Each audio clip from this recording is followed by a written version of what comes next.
Kamusta mga boss? This is Uchi of Uchi Motovlog, and welcome again to the vlog. Sa mga hindi pa naka-subscribe, subscribe na mga boss, and make sure to click the bell para ma-notify kaagad pag may bago tayo mga uploads.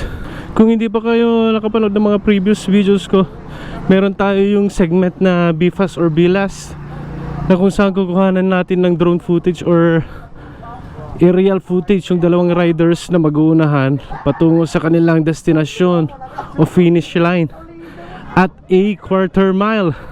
Yun, alams na. At a quarter mile, no? Kaya abang-abang dyan mga boss.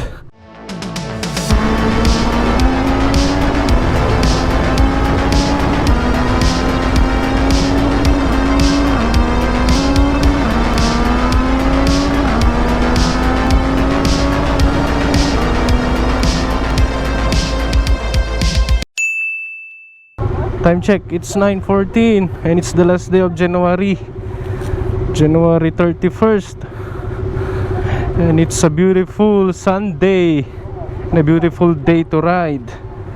Yan, medyo maulap itong mga nakaraang week kaya hindi tayo nakapag-rides, pero luckily ngayon medyo umiinit na Yeah, let's go. So ang mga kasama natin for today's vlog, mga mil-milyon crew of Batak. Yan, kasama natin si Bones Modified, si Big Boss Roel with his brand new MT-03. Ooh, ganda. Sana oil, Big Boss. Kasama din natin si Django. Kinukuhanan natin ng video kanina, pero nagpapakit yung isa pang naka-MT.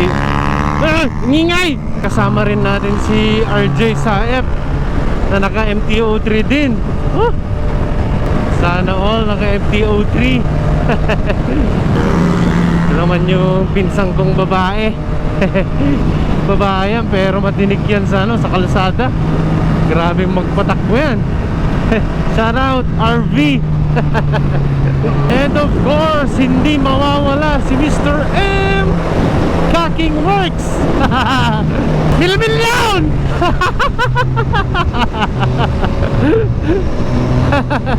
At yung spearhead natin, syempre, si Loading of Zone. Yan may dala-dalang bag. Nakabag yung drone natin para makuhanan natin siya ng aerial footage mamaya.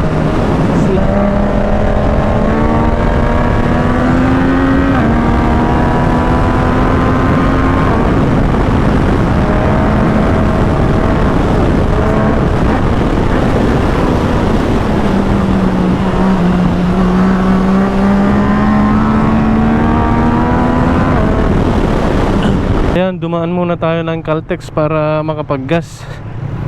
Ayan, mga kasama natin ready na, excited na.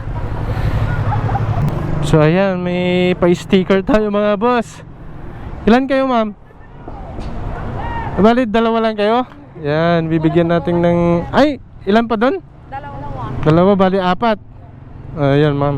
Thank you. Okay, so ang rota natin for today's vlog mga boss ay ang napaka-famous at sikat na laging binabalik-balikan, not only me but to other fellow riders din. Ibang klase kasi ang daan. Of course, saan pa? Di pagod food mga boss. Walang kamatayang pagod food.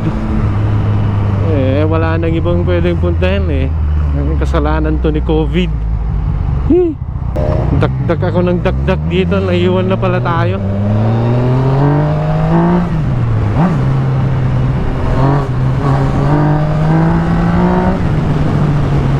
Alam nyo kasi mga boss, sikat na sikat yung pagod food dahil sa napakarami nitong beaches. I mean coastline, yun na lang para magkaintindihan tayo. Coastlines.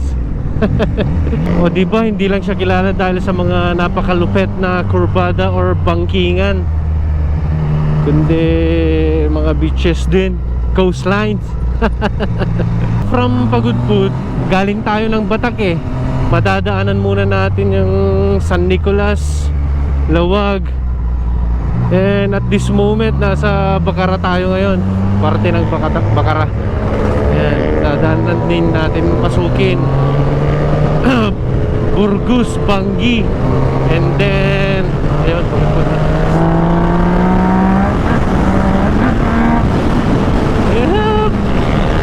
if life throws you a curve, lean to it.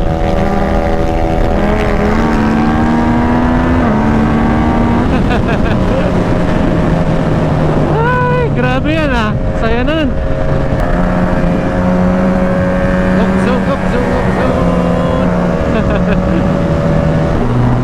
Grabe talagang mag-rides, no mga boss. Iba yung satisfaction na binibigay eh. Weekdays pala, mag-aabang ka na kung sino yung magyayaya ng rides sa weekend eh. Because Sunday is rides day.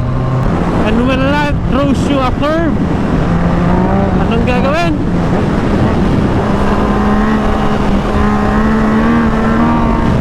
Lean to it. Hindi, joke lang. Shout out kay Sir Bob. Nasa ibang bansa na ngayon eh. Ay, na-miss ko tuloy ka-ride si Sir Bob. Hey, shout out to you, boy. Ang saya talaga mag-rides ng mga boss. Sa dinami-dami ng riders, siguro may kakilala ka nang nadisgrasya eh. The causes range from drinking bago mag-drive, mag-rides. Ayun, mga hindi nagsusot ng proper gears. Ayun, yung mga kulang sa tulog. Saka yung unfortunate interaction with other motorists. Alam nyo, kahit anong ingat talaga, hindi maiwasan yung disgrasya eh. But you can take measure to have a safer motorcycling experience. Yan. Invest in a motorcycle that fits your needs and your experience level. Pag bumili ka ng motor, kunin mo yung unang motor na kaya mo, ayon sa yung kapasidad ng iyong pagmamaneho, as well as kung appropriate ba yung size at height ng motor sa'yo. Yan. Hey, bilbil yan. Laging mag-gear up pag magra-race ka. Pinaka-importante yung helmet. Yun yung pinaka-importante susuotin mo eh. Yan yung wag na wag mong kakalimutan. Sunod yung jacket natin. Piliin nyo muna yung mas makapal. Tsaka syempre yung kompleto yung pads. And again, not too tight, not too loose. Kasi pag loose yan, tatangayin yan ng hangin eh. Kaya yung sakto lang. So yung gloves natin, protection para sa mga bugs, mga tumatalsik na bato, pagka sunburn na rin. Tsaka yung pagkadulas ng kamay sa manubela eh. Yeah, para may extra grip ka. Yun. Sunod is yung pants natin. Mas okay lang yung acceptable naman yung jeans. Pero siguraduhin nyo lang na yung may mga pads. Better kasi yun eh. May nabibili naman. Madami naman nabibiling gano'n. Saka yung boots. Saka yung boots natin, huwag kalimutan. Hindi ako naka-boots ngayon eh. Nasira yung boots natin. Pero next time, next ride natin, sana dumating na yung in-order natin na boots. Pangatlo, know your abilities. Rides ka lang to your limits. Huwag mo munang sobrahan. If the bike feels heavy, it probably is. Kaya huwag mo lang ituloy pag pare. Pag wala ka sa kondisyon. If life throws you a curve,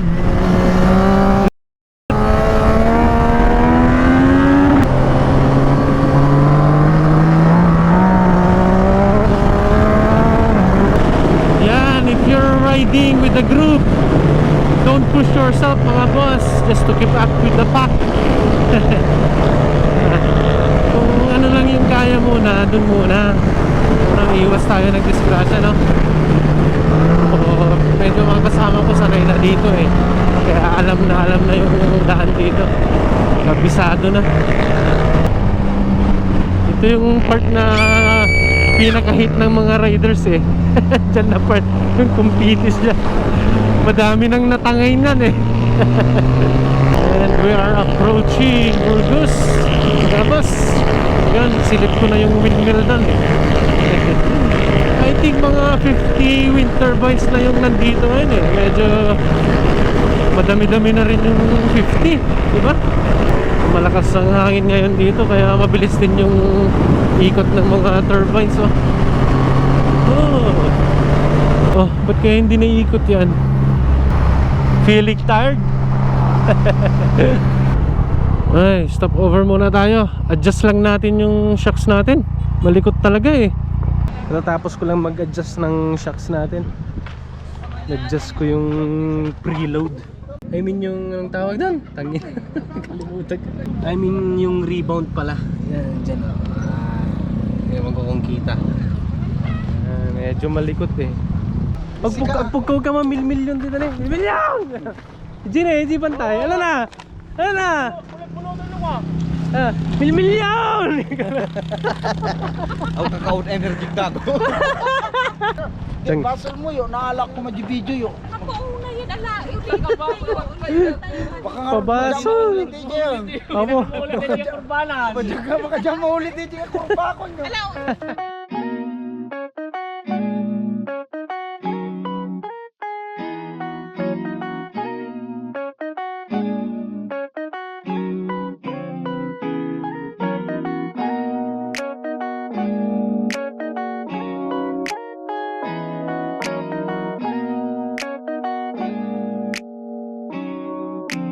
JC on the track, boy.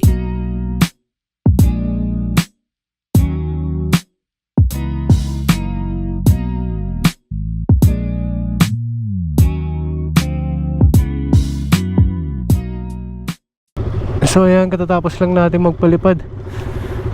Balik daw tayo sa banda ron. Magsushoot pa daw sila. Kasi hindi nakuhanan kanina eh. Nagmamadali kasi eh. Ang ganda, ang daming witness. Yes!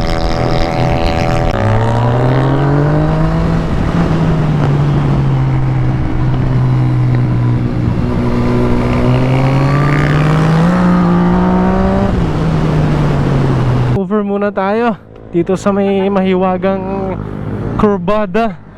Diyan o, yung magandang curve dyan. Magsushoot daw tayo.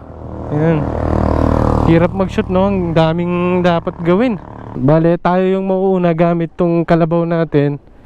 And then, siya yung nasa likuran para makuhanan nitong 360 cam natin, oh. Tingnan mo, oh. Tangina. Oh, nagmukha tuloy fishing rod yung visit. So kaya magpapainit muna tayo ng gulong.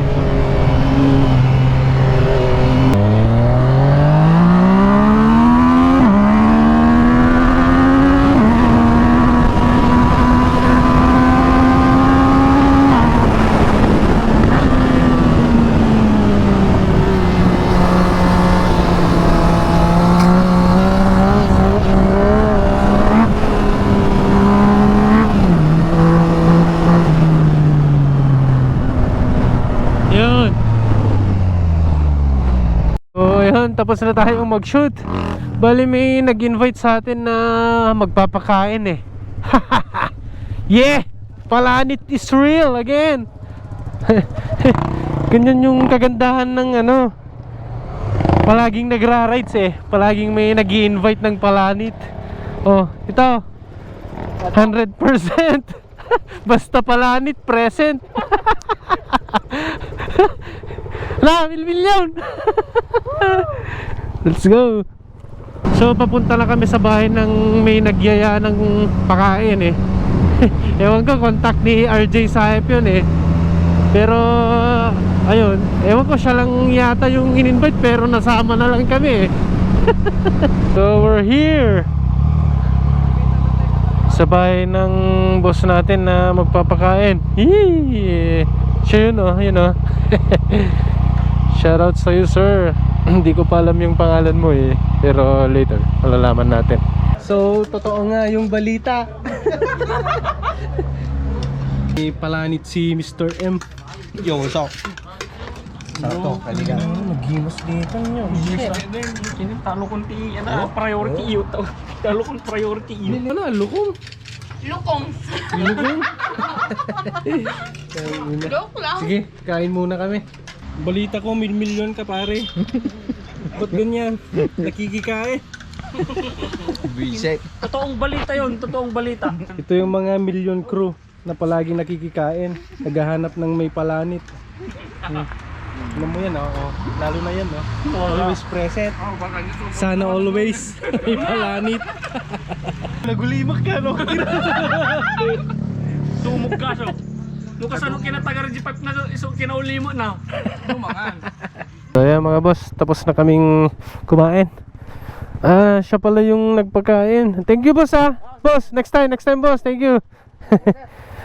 So ayan, pagkatapos na natin kumain, tuloy na tayo sa Pagudpud. Pero hanggang Saud muna tayo. Yan, para kuhanan ng aerial footage tong si Ngok Zone.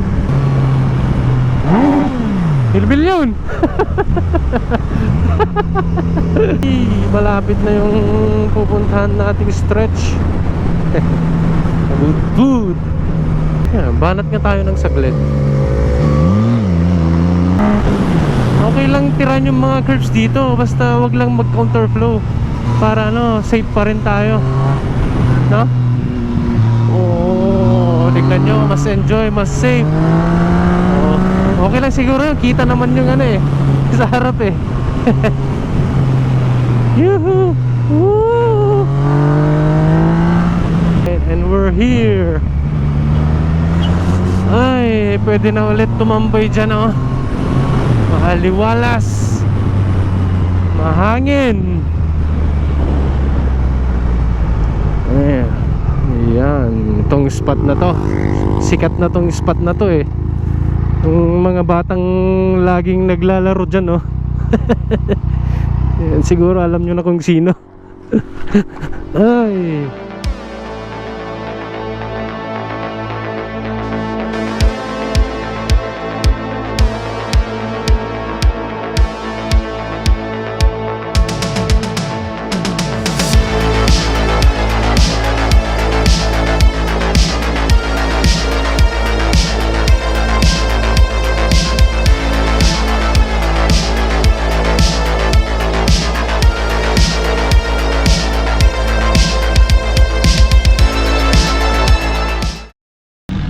Tapos na maglarong mga bata. Kumusta? Okay ba?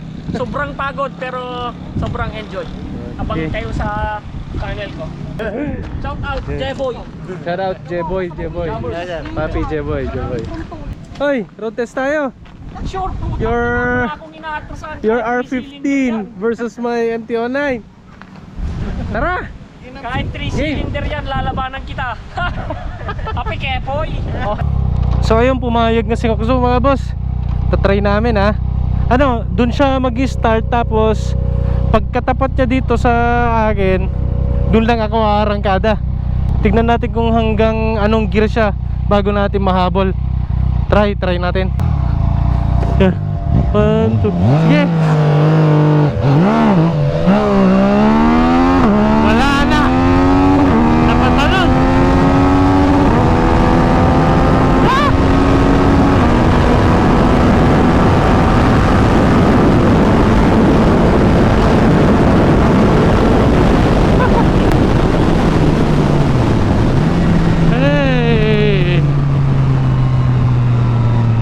Nahabol pa rin natin siya before the finish line. Yeah.